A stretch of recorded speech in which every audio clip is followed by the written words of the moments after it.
खरीदना चाहिए। जमीन को क्यों खरीदना चाहिए? जमीन इसलिए खरीदना चाहिए क्योंकि जमीन का उत्पादन नहीं हो रहा है। जमीन का उत्पादन नहीं हो रहा है लेकिन मांग बहुत ज्यादा है। आप इकोनॉमिक्स में पढ़े होंगे मांग एंड सप्लाई। यदि मांग बढ़ती है, सप्लाई घटती है तो कीमत जो है बढ़ता है। यदि मांग बढ़ती है हेलो दोस्तों, सभी लोगों को जय हिंद। आज फिर हम उपस्थित हुए हैं कुछ सवालों को लेकर, कुछ विवादों को लेकर। जो बहुत कम विवाद जो है यूट्यूब पर दिखाया जाता है, समझाया जाता है। तो आप इस वीडियो पर आए हैं, देख रहे हैं तो लाइक कीजिए, सब्सक्राइब कीजिए और शेयर कीजिए। और मेरे जितने भी अमीन के सर्विसेज हैं उसको आप ले सकते हैं, वो भी कम कॉस्टली पर, है ना, कम कॉस्ट पर ले सकते हैं। वेबसाइट अभी निर्माण की गति में है और बहुत जल्द जो है वो निर्माण हो जाएगा। चलिए हम देखते हैं कि आज हम क्या विवाद को लाए हैं। तो आज विवाद है, विवाद तो नहीं है, आज समझाने का प्रयास हम करेंगे, समझाएंगे कि जमीन या लैंड क्या होता है। तो हम इसको समझते हैं कि जमीन, धरातल को जमीन कहते हैं, भूभाग को जमीन कहते हैं, धरातल के भूभाग को जमीन कहते हैं, लैंड कहते हैं, है ना। इसके बाद और हम कुछ पॉइंट लाए हैं, और कुछ हम पॉइंट लाए हैं भाई, और हम कुछ पॉइंट लाए हैं,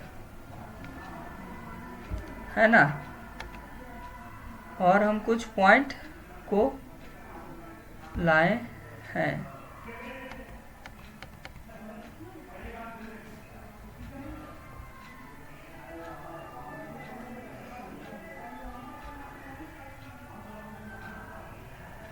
जमीन को अचल संपत्ति क्यों कहा जाता है?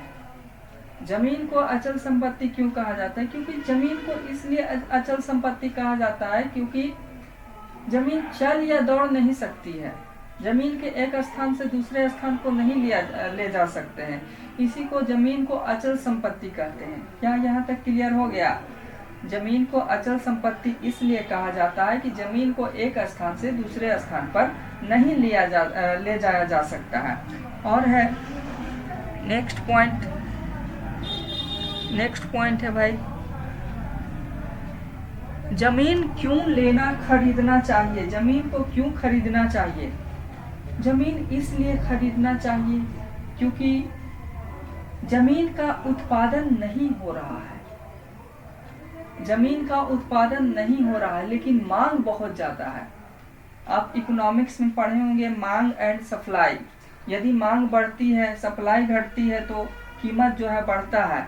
यदि मांग बढ़ती है, सप्लाई घटती है तो कीमत जो है वो बढ़ता है। सप्लाई बढ़ती है और मांग घटती है तो कीमत जो है गिरने लगता है। इसी अनुसार से मांग बहुत अधिक है लेकिन उत्पादन, जमीन का उत्पादन न होने के कारण से ये इसका डिमांड बहुत बढ़ते जा रहा है और बड़ा पैमाना पर इसका मार्केट बन रहा है।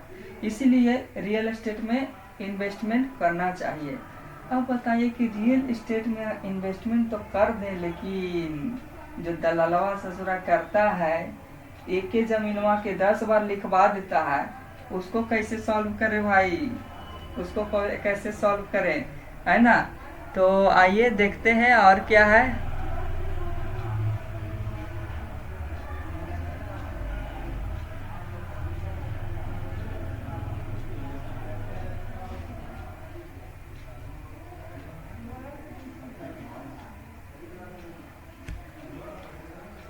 जमीन लेने से पहले ठीक है, दलाल जो है वो इधर उधर करके हम लोग को लूट लेता है।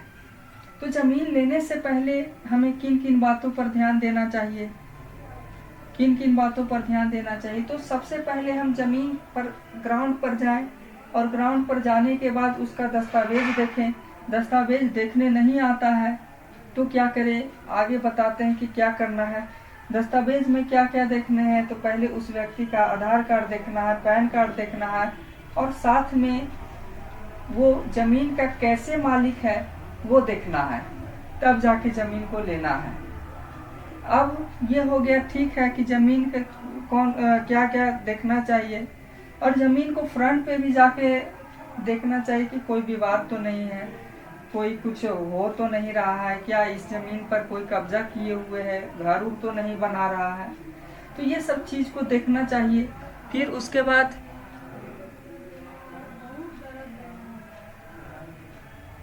हमने बताया कि इंसान जमीन के मालिक का दस्तावेज देखना चाहिए। अब जमीन का दस्तावेज देखना चाहिए। अब जमीन का दस्तावेज कौन कौन से होते हैं? जमीन का दस्तावेज कौन कौन से होते हैं? तो जमीन का दस्तावेज रैयती खतियान होता है, केवाला होता है, रैयती खतियान होता है, केवाला होता है, बैनामा होता है, जिसको बैनामा भी बोलते हैं, जिसको बैनामा भी बोलते हैं, जमाबंदी बोलते हैं। जमाबंदी अगला जमाबंदी होता है। फिर रसीद होता है या मालगुजारी होता है, रसीद या मालगुजारी होता है, या लैंड एलपीसी होता है, एलपीसी होता है। इस प्रकार के जितने तमाम दस्तावेज हैं वो जमीन संबंधित होते हैं। इसे हम लोगों को देखना चाहिए और देखकर ही जमीन को लेना चाहिए। आपको नहीं देखने आ रहा है तो किससे मिले?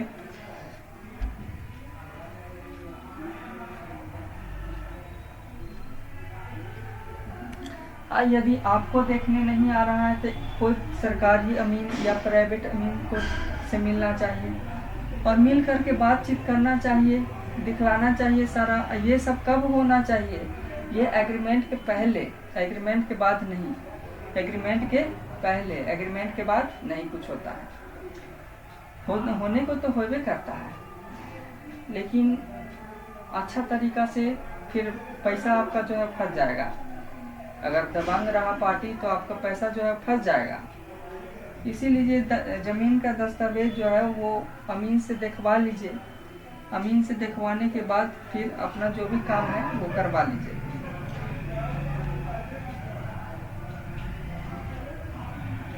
जमीन लेने के बाद हम क्या करें? तो जमीन अगर रजिस्ट्री करवा लिए तो अब आपको दाखिल खारिज करवाना होगा।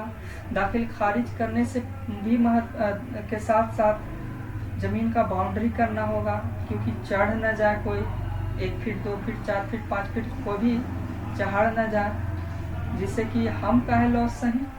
तो ये सब महत्वपूर्ण कार्य है।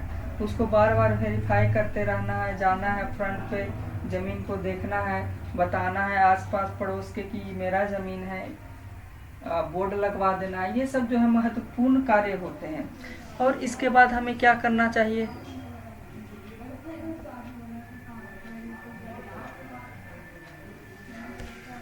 अब तो हम बता दिए कि दाखिल खारिज करवा लीजिए, लेकिन दाखिल खारिज कैसे होता है? तो ये रजिस्ट्री के 45 दिनों के अंदर ही आप खुद भी ऑनलाइन कर सकते हैं। ऑनलाइन करने के लिए क्या है साधन?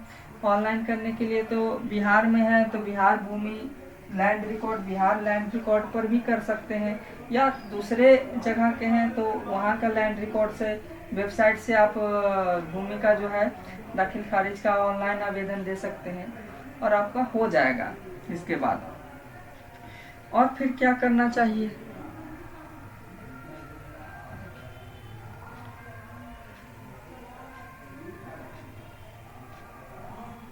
है ना? अब हो गया कि क्या क्या करवाना चाहिए। अब सुनिए, महत्वपूर्ण कार्य, महत्वपूर्ण बात यह है कि जमीन का रजिस्ट्री में क्या क्या नए नियम लागू हुए हैं। क्या क्या नए नियम लागू हुए हैं? कुछ जो है खास नियम तो लागू नहीं हुआ है, लेकिन कुछ चीज को जो है वो जोड़ दिया गया है। जैसे लॉन्गिट्यूड और लैटिट्यूड को आप जानते होंगे। लॉन्गिट्यूड और लैटिट्यूड को आप जानते होंगे।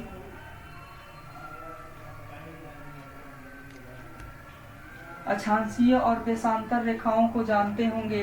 अक्षांशीय और देशांतर रेखाओं को जानते होंगे। ये है अक्षांशीय रेखा।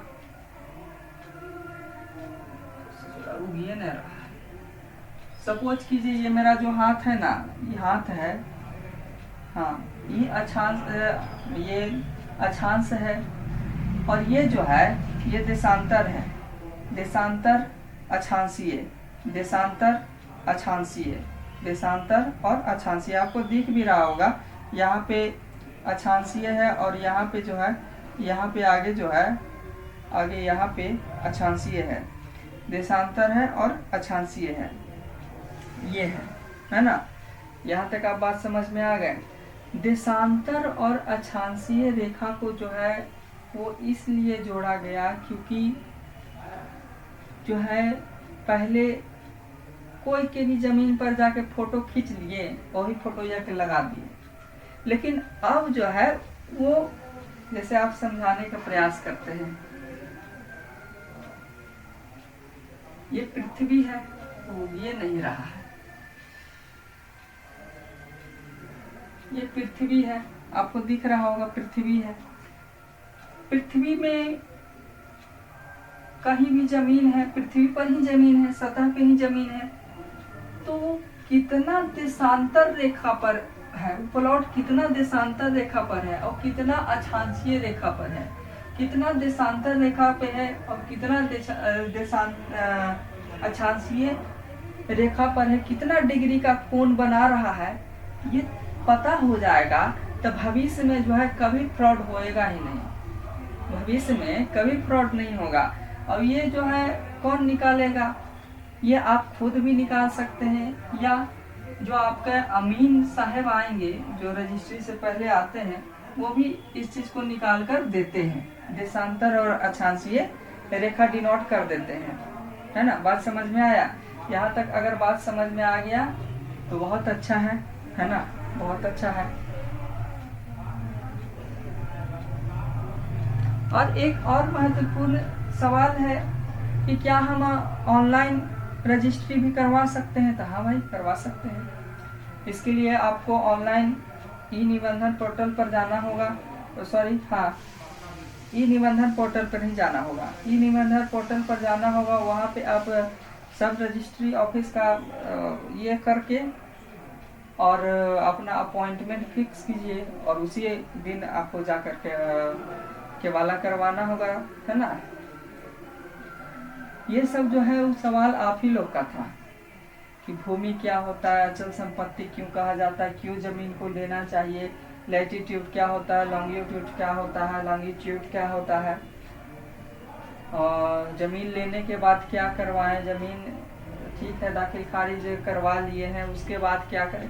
ये सब जितना भी है सवाल आपका ही सवाल था, जिसे हम इस वीडियो में प्रयास किए हैं बताने का। और आई होप, हमको लगता है कि आप लोगों को, सभी लोगों को समझ में आ गया होगा, है ना। बात समझ में आया? चलिए ठीक है, धन्यवाद। ज़्यादा वीडियो को बड़ा नहीं करेंगे, है ना। ठीक, धन्यवाद।